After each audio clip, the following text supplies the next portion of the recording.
ত্রয়োদশ জাতীয় সংসদ নির্বাচনে জয়ী বিএনপি সরকারের প্রথম ১০০ দিনে মন্ত্রিসভায় গৃহীত ৭টি গুরুত্বপূর্ণ সিদ্ধান্তের মধ্যে ৬২% বাস্তবায়িত হয়েছে। দুপুরে সংবাদ সম্মেলনে প্রধানমন্ত্রীর উপদেষ্টা ও মুখপাত্র মাহাদি আমিন এই তথ্য জানান। তিনি বলেন, দেশ পরিচালনায় ১০০ দিনেই প্রধানমন্ত্রী জনগণের ক্ষমতা জনগণের কাছে ফিরিয়ে দিয়েছেন। দেখুন আব্দুল আহাদের প্রতিবেদন। মাহাদি আমিন উপস্থিত রয়েছে। তেজগাঁওয়ে প্রধানমন্ত্রীর কার্যালয়। জনগণের প্রত্যাশা পূরণ ও উন্নয়ন অগ্রযাত্রা গণপ্রজাতন্ত্রী বাংলাদেশ সরকারের সফল ১০০ দিন পূর্তি উপলক্ষে সংবাদ সম্মেলনের আয়োজন করে প্রধানমন্ত্রীর প্রেস উইং, যেখানে সরকারের ১০০ দিনের নানা সাফল্য ও ভবিষ্যৎ পরিকল্পনা তুলে ধরা হয়। সরকার যে কতটুকু বৃক্ষপ্রেমী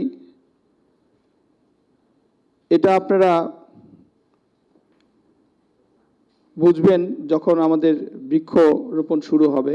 প্রধানমন্ত্রীর উপদেষ্টা ও কার্যালয়ের মুখপাত্র মাহাদি আমিন বলেন, সরকারের গৃহীত পরিকল্পনাগুলো ইতিমধ্যে জনগণের কাছে গ্রহণযোগ্য হয়েছে এবং দিন দিন আন্তর্জাতিক মহলের সরকারের উপর আস্থা বৃদ্ধি পাচ্ছে।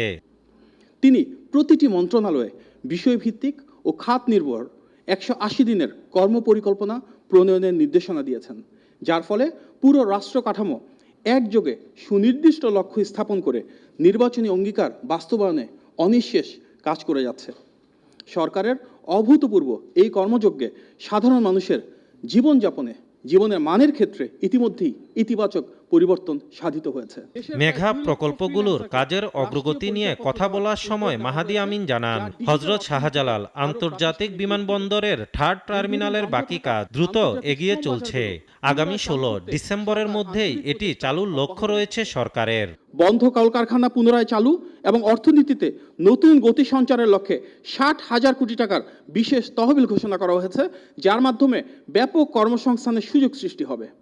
পাশাপাশি মা বোনদের রান্নায় কষ্ট লাঘবে বিশেষ ভর্তুকি সহ এলপিজি কার্ড চালুর যুগান্তকারী উদ্যোগ গ্রহণ করা হয়েছে, যা সাধারণ মানুষের জীবনযাত্রার ব্যয় কমাচ্ছে।